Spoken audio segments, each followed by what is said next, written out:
Bonjour et bienvenue sur KTO et KTO Radio pour cette émission dédiée à l'enseignement social de l'Église. Une émission comme une réponse à l'invitation du pape Léon XIV à découvrir ou redécouvrir la doctrine sociale de l'Église.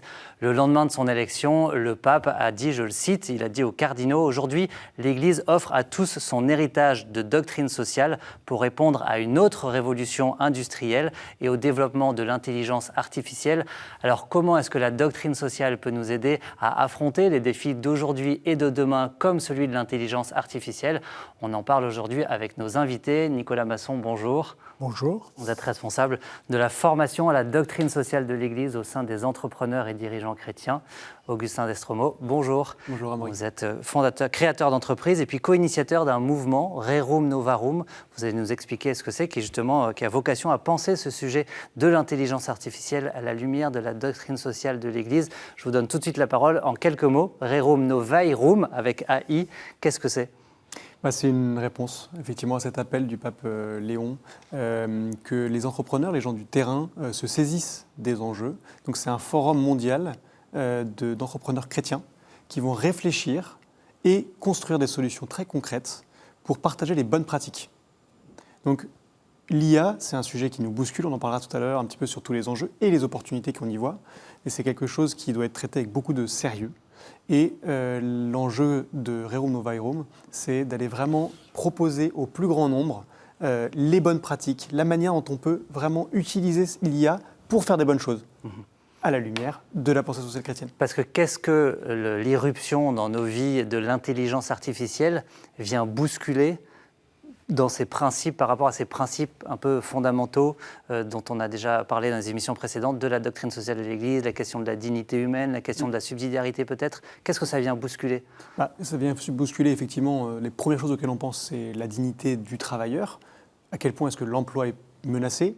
Et effectivement, les héros de l'IA aujourd'hui vont vraiment axer le travail sur sa fonction objective, c'est-à-dire comment est-ce que le plus rapidement possible, on arrive à optimiser les moyens de production de biens et de services pour, en gros, produire le plus simplement au plus bas coût.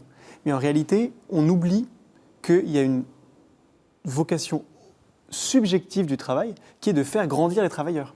Et donc il y a une vraie question qui se pose là. Après, au niveau de notre pensée chrétienne, au-delà de tous les enjeux d'empreinte écologique, empreinte carbone qui est monumentale avec l'IA aujourd'hui, au-delà des enjeux d'alignement, de biais, des enjeux techniques, et au-delà, bien sûr, d'une question qui fait couler beaucoup d'encre, qui est la question de la capitalisation, de la concentration du pouvoir et de la concentration donc des richesses.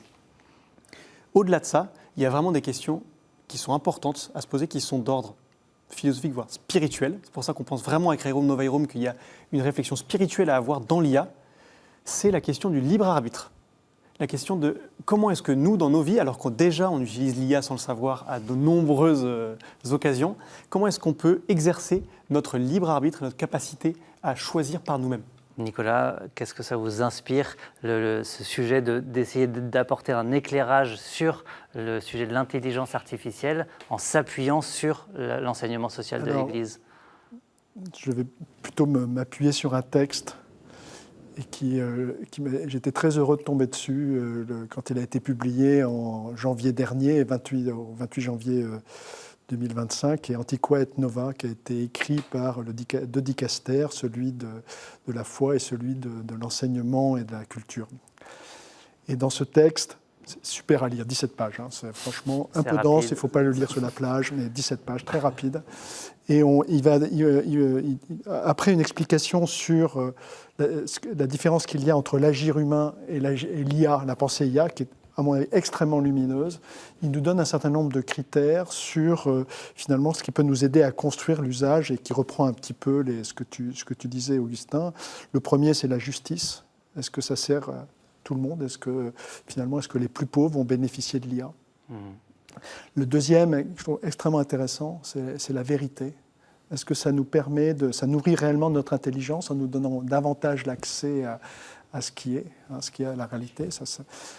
Le troisième, c'est la liberté. Est-ce qu'on va finalement faciliter notre capacité à décider en toute connaissance de cause et à trouver une créativité? Et le dernier, c'est la fraternité. Est-ce que ça va unir les hommes? C'est ce que disait très bien François. Est-ce qu'au travers des réseaux, et finalement, les réseaux, est-ce que ça nous rapproche vraiment? Voilà. Et ça veut dire qu'aujourd'hui, l'Église, vous avez parlé de ces textes du Vatican, des dicastères, et l'Église universelle s'empare de ce nouveau sujet, enfin qui n'est pas vraiment nouveau, mais en tout cas qui fait irruption dans nos vies de façon assez forte ces derniers temps, de l'intelligence artificielle, tout en continuant de s'appuyer sur ces principes un peu fondamentaux de son enseignement social et essayer d'apporter un éclairage sur ces nouvelles questions qui émergent. Tout à fait, et ma perception, c'est que ça bouillonne.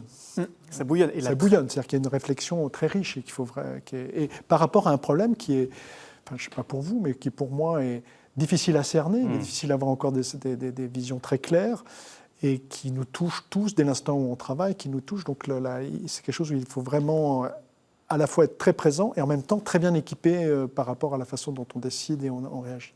Augustin, sur le fait que ça bouillonne. Oui, en fait, l'Église a un discours vraiment très moderne et d'actualité, à penser en fait le progrès technique. Non pas à être rétrograde en disant surtout pas arrêtez-vous, parce qu'on a posé quelques limites qui maintenant sont quand même très bien maîtrisées par en effet les équipes du Vatican qui entourent très bien Léon XIV, qui est mathématicien en plus, donc qui comprend bien les sujets. Donc oui, les limites sont connues. On sait quelles sont les questions qu'il faut qu'on se pose. Et, il y a vraiment un « et », il y a beaucoup d'opportunités à aller chercher parce que l'IA peut apporter du bon. Mais par exemple, aujourd'hui, comme chrétien, comme catholique, on a ce sujet de l'IA qui fait irruption dans nos vies, on a l'impression d'être complètement dépassé. Qu'est-ce qui va pouvoir nous aider dans notre vie de tous les jours à nous poser les bonnes questions pour avoir un usage de ces outils orienté vers le bon, au service du bien commun? Tu veux répondre ? Nicolas ? Moi, j'ai un exemple qui était dans mon entreprise, c'était le traitement dans des enquêtes des questions ouvertes. Je peux très bien automatiser grâce à l'IA les questions ouvertes et de façon brillante, et donc ça va finalement, en imposant des modèles, j'occulte une partie de la réalité, ou je peux faire un outil de recherche et de réflexion qui est absolument étonnant, de façon à mieux percevoir et capter ce que pensent les personnes. Donc nous, on a bien vu un écart assez étonnant. Voilà. Mais avec cette tentation d'automatiser, d'être brillant, ça plaît beaucoup, et puis plutôt cette volonté de dire dans le fond comment ça nous permet d'être plus en profondeur et d'apporter plus d'éléments pour que les personnes puissent mieux comprendre ce qui se passe. Est-ce que c'est une façon aussi, Augustin, vous évoquiez le sujet des limites tout à l'heure, que cet enseignement social de l'Église, il nous rappelle que tout n'est pas illimité, tout n'est pas virtuel, que tout en utilisant ces nouveaux outils qui sont mis à notre disposition, il ne faut pas perdre de vue la réalité des relations, la réalité des personnes. Tout à fait. Et vraiment la manière dont le fait de passer par le truchement d'une IA, des réseaux sociaux, en fait, tout ça, c'est un peu la même question. En fait, c'est notre relation aux écrans, la manière dont on est en relation entre nous. Là, il y a vraiment quelque chose à conscientiser de ces relations qui évoluent. Et que vraiment, voilà, ce n'est pas quelque chose qui nourrit et rassasie l'âme que d'être en relation avec une machine uniquement. On a besoin de relations avec d'autres hommes et d'autres femmes qui sont eux-mêmes à l'image de Dieu. Donc voilà, on a besoin de vraies relations. Je pense tout de même que le message de l'Église sur l'IA, c'est un message enthousiaste. C'est un message qui dit « l'IA est capable de résoudre des problèmes importants, en particulier d'accès pour les plus pauvres. Il est capable de diviser par 1000 le coût de l'accès à la santé.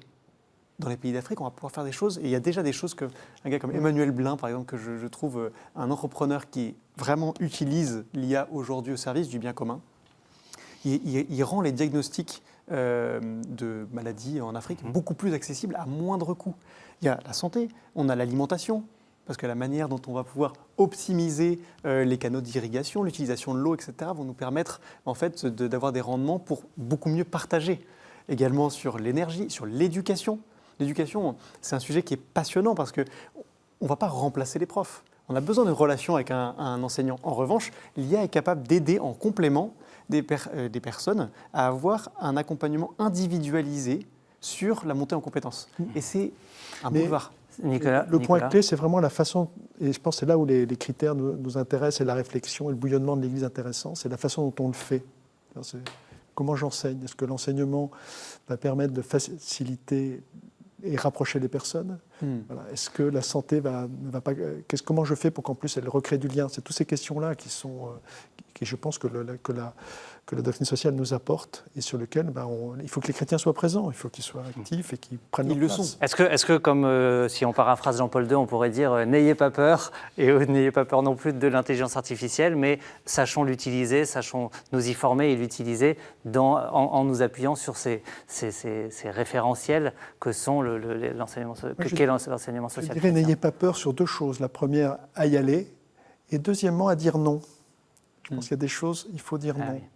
Il y a deux endroits où on... Garder la liberté de dire non. Ouais, et on ne doit pas avoir peur. Augustin, un message aussi de confiance en tout cas. Oui. En fait, on ne trouvera pas de réponse toute cuite qui nous tombe de l'Église ou d'autres ayatollahs un peu partout. En réalité, on a besoin de vivre une expérience spirituelle et de discernement, et donc de libre arbitre avec tous ces sujets. Et vous avez évoqué la question du rapport aux personnes plus en situation de pauvreté. Et je cite à nouveau Léon XIV qui disait que sur tous ces sujets, justement, les personnes plus pauvres étaient les trésors de l'Église et de l'humanité, porteurs de points de vue rejetés, mais indispensables pour voir le monde avec les yeux de Dieu. Je vous exhorte à donner la parole aux pauvres. Alors, quelle place face à ces défis énormes qui se présentent à nous aujourd'hui pour les plus pauvres dans la réflexion de l'Église? Nicolas. Alors, moi je dirais deux niveaux de réponse. Le premier, c'est le niveau de ce qu'on connaît, qu'on maîtrise, qui est dans le champ de notre responsabilité.